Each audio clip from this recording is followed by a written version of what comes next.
We continue our reading of Turn Your Eyes Upon Jesus, an invitation to spend a year with your best friend, a daily devotional by author George R. Knight. Today's reading, February 16. Not all the disciples were vegetarians, quote unquote. Jesus summoned his 12 disciples and gave them authority over unclean spirits, to cast them out, and to heal every kind of disease and every kind of sickness.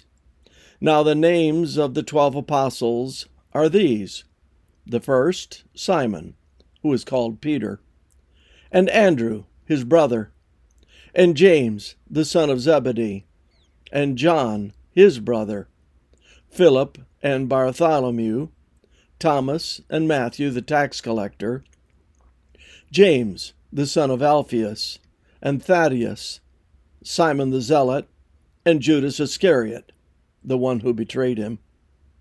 Matthew 10, 1-4. That is quite a list. Have you ever examined it carefully? Some of them actually have tags to their names.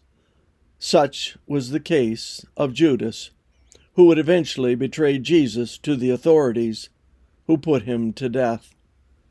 But more interesting in some ways are the labels attached to Matthew and Simon. While the first is identified as a tax collector, publican in the King James Version, the second is labeled a zealot. Neither is what we call middle of the road, nor is either the kind of person that we would nominate for the ministry.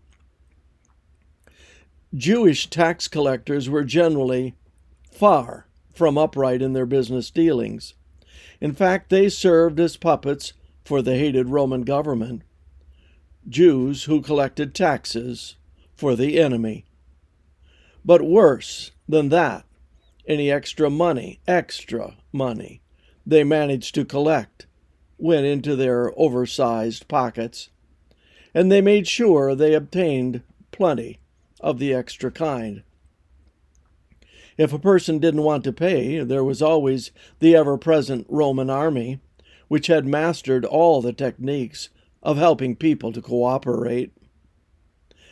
At the other end of the political spectrum of the day was Simon the Zealot. The Zealot stood against Rome as terrorist in an effort to overthrow Israel's hated rulers. It was a good day for a zealot when he could step into a crowd and leave his dagger in a Roman or a Roman collaborator, such as Matthew. The miracle of Jesus' small group is that it contained both a zealot and a publican. But the greater miracle is that the 4 Gospels record no contention between them, as they do among Peter, John, and some of the others. History demonstrates again and again that Christ's message truly changes people's hearts and lives. Genuine repentance brings conversion and a new life in Jesus, even among deadly enemies. A side lesson here is that you don't always have to agree with everybody in the church to work with them. In fact, the opposite is true. The more perspectives in the group, the more ways it will discover to reach out to a world in need. This concludes our reading today of Turn Your Eyes Upon Jesus.